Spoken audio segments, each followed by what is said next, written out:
If you're thinking about starting your own service-based business, then there's something you should know. A lot of business owners say that after 2 years, they're grinding the same way that they were on day one. Welcome back to the Security Bros. I'm Ken. This is my brother, James. It's one word, 2 letters. No. Say no to more things. I know this is counterintuitive because a lot of people that get into business, probably like you and me, they get excited about the possibilities of all these things and you want to say no to this cool opportunity and some new exciting thing. And yes. I want that. I want that too. Yes, I'll take that. I'll do that job. I can help you. Customer's like, hey, can you do this thing? You're like, oh, your gears start turning. You're like, yeah, I could probably do this. Kind of maybe a little bit outside of my wheelhouse, but like, I think we could figure it out. Plus, it adds a little bit more onto the, a little bit of more money coming in. If it's not really the thing that we do. It's a trap though. Things you would want to say no to that your instinct would be to say yes to. Projects that are outside your normal scope of things that you offer. Customers that don't align with your company's objectives. So you would have to know your company's objectives first. Opportunities outside of your geographical area, one-off type projects. So this is, like you and I, back in the day, we wanted to do, our dream was like all these kind of like one-off projects, like super customized jobs, right? We did. Things that require unplanned investment.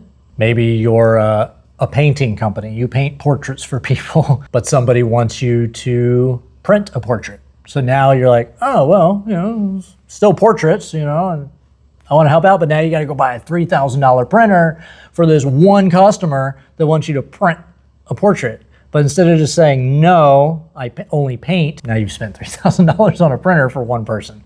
And now you have to start trying to advertise for printing services. And the last one is taking jobs that require you selling something that you haven't vetted yet. We've learned the hard way on this one is that if you sell something you haven't thoroughly tested, it can kind of bite you in the butt. Let another company be the one to go make a fool of themselves. Yes, it might be a quote unquote missed revenue opportunity. That other company comes in, they try to take advantage of it, they mess it up, then their reputation is damaged, now your own. It might be worth doing that new thing, running into the problems, and then going through this rabbit hole, all these stages of figuring out everything you have to figure out to make that work. And that first client, they might have to be a little patient as you work through all those issues. Because if you're doing something new, there's going to be some issue associated with it, almost always.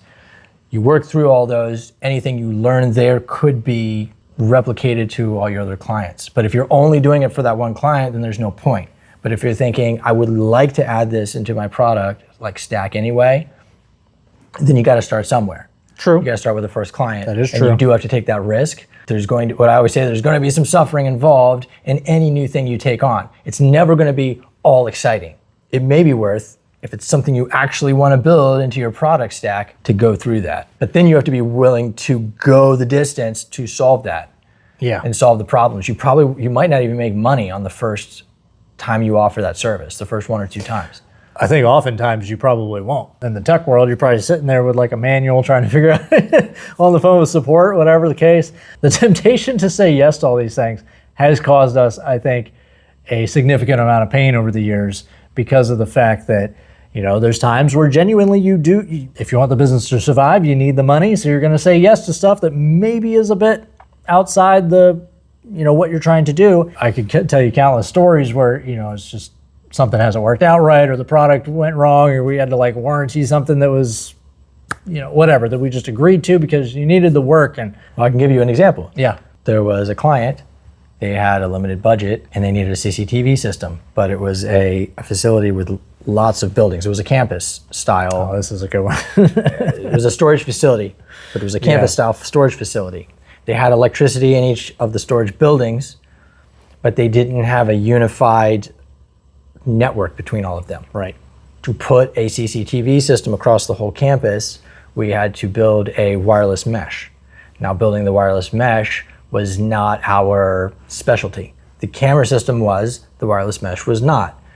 They had another company that had bid this job trenching a wire to enable everything to communicate down to the main office, which was a quarter mile away. That trench was going to cost $10,000 or $15,000. They wanted to avoid that fee, so we built this wireless mesh for less than that. And It ended up costing us way more than we made. Now, we did learn a lot about wireless mesh technology, and we learned how bushes and trees can really get in the way of that. Like when we did our original test, it was in the winter when there was no leaves on anything. And then when we installed it, it was in the summer where there's leaves everywhere, and now nothing wanted to communicate correctly. It's not really something that we've replicated enough times. So we've actually done a few of these with apartment buildings that needed to communicate. So some of that learning did duplicate. If I had to do it over again, I would just avoid doing anything that required the wireless mesh thing. I mean, great, now we know how it works, but it definitely cost us more than it made us, and that's not really the industry I'm trying to get into. I'm not trying to get into Wi-Fi per se, like we're specific to security. Sometimes you should lose money just so you can have a losing experience, just so you can have a learning experience.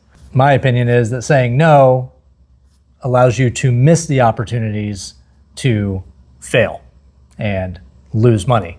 When we started out, we weren't as focused. We had to take whatever work was available. We couldn't be that picky. We weren't that well known. We didn't get to say no to all the things that we wanted to say no to. We were barely getting by saying yes to everything that was available. And then over time, I realized there were certain clients and certain types of jobs that were consuming a lot of time that I could be using to go out and get better clients, better types of work. So what I did is I made a list of like the top 10 worst clients that we had. And ranging from $10,000, say, to $200,000 a year. I couldn't afford to get rid of the customer that paid us $200,000 a year. Maybe I could afford to get rid of the one that paid like 10. But I ranked them in order of who caused the most trouble administratively on the back end. I mean, sometimes it would be something like you do a job, and then a year later they're calling you wondering like whatever happened to some motion detector, and you're like, what are you talking about? And they're like, well, I think there was an extra motion detector in the job, who put it where? Their team, my team, you add up the amount of hours that get sucked into this motion detector thing that I don't even know what this problem is. It's worth more than the motion detector. You make a bunch of money with these guys, but then they hog all the rest of your time that you're not working for them with weird crap that doesn't give us time to like build and get more clients. And so I realized, gosh, if we could get rid of these clients that are so energy intensive, then we would have way more time to get clients paying way, way more money. We eventually got rid of that big one too, by the way. We got rid of all of them. They're all gone now. And the thing is that we've replaced all of that with revenue that is way easier to do. I don't waste all this time on the back end anymore, which means that we can sell more, which leads into, what did you call this? The core four? The core four. Here's how the core four works. In our business, we call it the core four because we have four main things that our company provides. We have access to speech therapy, we have cameras, alarms, access control, and visitor entry or intercom systems. Those are called our core four. Your business may be slightly different, so maybe you have a core five, and that makes us very good and very knowledgeable about each of those products. We keep our blinders on, we don't get distracted with all the other mess. This makes it so we can perform at a high level within our core four. You mentioned we don't get sidetracked. Sometimes we do get sidetracked, and it's a good reminder, like, yep, gotta focus. Recently, someone called us and said, we have a Butterfly intercom that went bad in our apartment building. Butterfly sent us a new one. Can you come out and swap it out for us? Sure, like that's quite easy for us to do. We know what we're doing with that particular thing. We sent a technician out. A few hours later, that thing is swapped out. There's your bill. It's been months and we're still not paid for that. They said, in order to get paid, we need you to become like a vendor with us. Okay, what do you need for that? Well, we're gonna need you to join some third-party platform, and now that platform is gonna cost you $120. And then once you're in there, then they need you to provide all kinds of other documents which you have to track down, including a specialized certificate of insurance. That's fine, we have an agent for that, but the wording they want, even though we supplied it, it got kicked back like some issue with the verbiage, and so now we've been in this multi-month long thing trying to get paid for like a few $100s. James had asked me, well, should you maybe we should hire somebody to handle these kind of situations, you know, like to go through and do this all administrative stuff. And I said, well, the problem with hiring somebody for that is you're going to pay them, what, a full-time salary, say $40,000, $50,000 a year to try to make $300?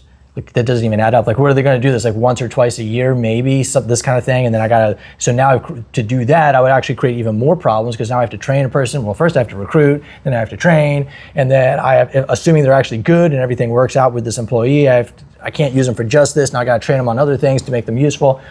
All of what to get paid for a $300 thing makes no sense. And so he said, well, what are you going to be like forever in the company as we scale? You're going to be the one dealing with these issues? And I said, no.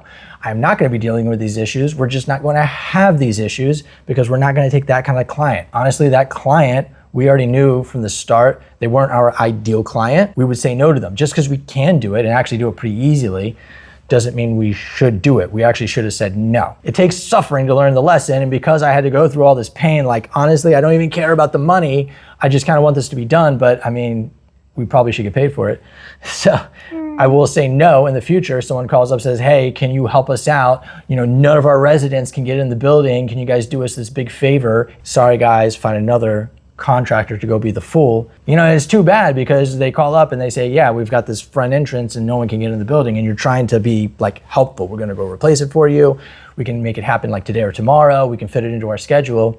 But then in return, even though we're like professionals, we show up like we say, we do the job that we said we're going to do, we do it for the amount that we said we're going to do, and then in return, even though they said all they needed was an invoice, and then afterwards they came back and they didn't, learned a lesson. Even from like when they called, that's not the kind of client we were looking for. I should have said no, and like, we're not going to help you out.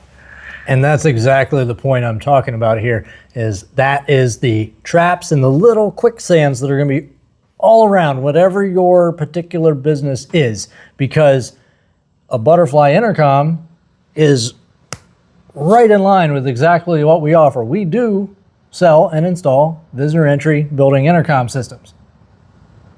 Just not that particular one, right? Necessarily? Well, not particular. It's not just about what you sell. It's also the way that you sell it. There are things that seem right in line with what your company might offer or do, or services you provide, and it's like, yeah, why wouldn't I do that? It's basically what we already do, but it's just like a little bit different.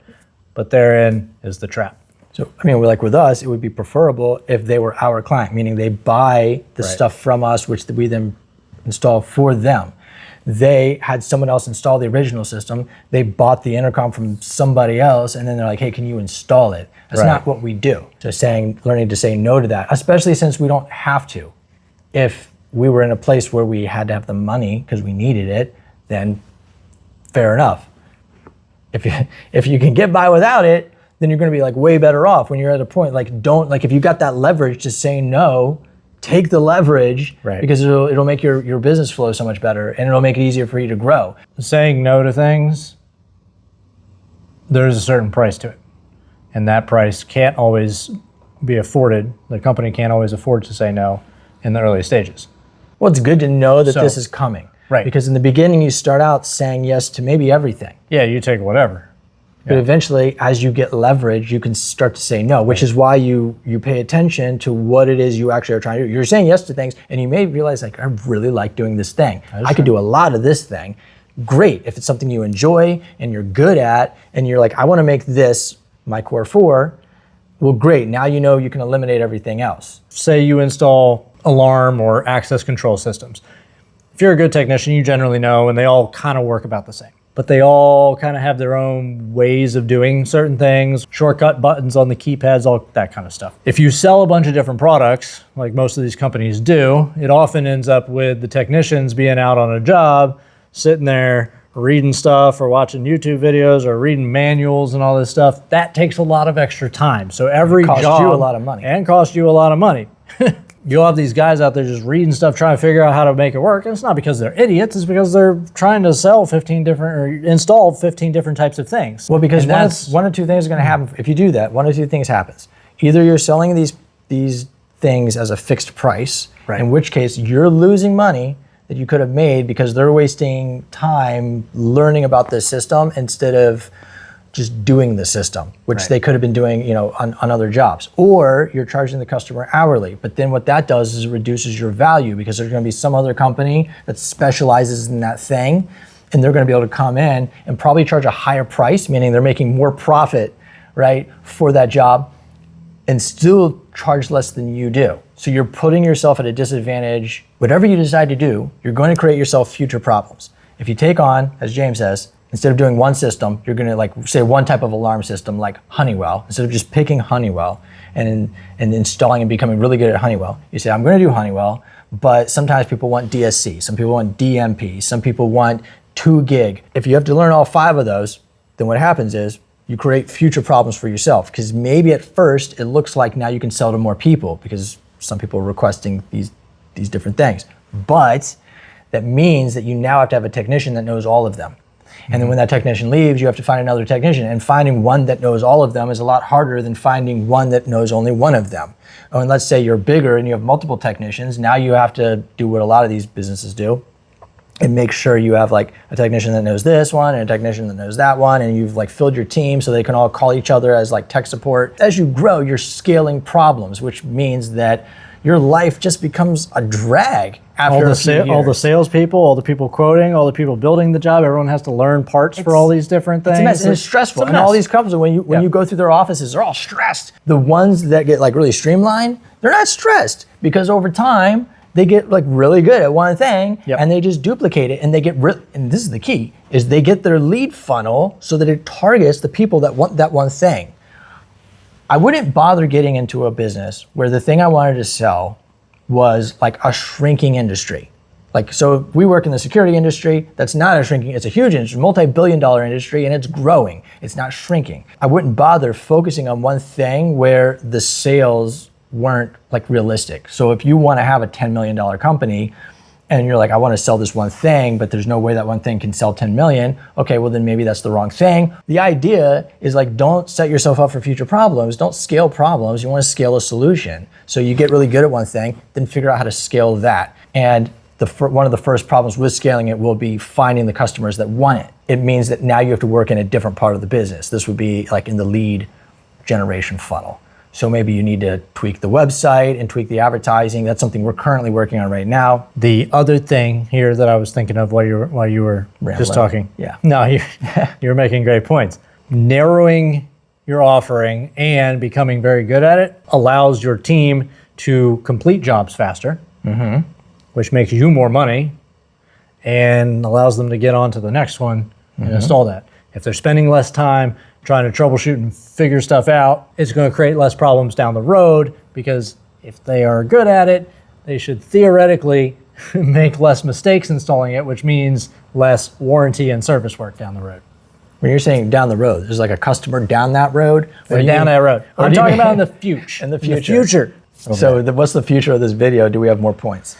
My final point is, people ask us where the magic is. How do you do it, man? It's not magic. It's simplify, focus on your core 4, and say no. And if you'd like to say no and say yes to the core 4, then why don't you go ahead and like this video, bam, so that we know, and share it so all your friends know. Bye. Find our core 4 on Patreon by clicking the link below, and don't feel to like, subscribe, and donate. Wait, what am I trying to say here? Hang on. I had it. It was gonna be good. Give me a second.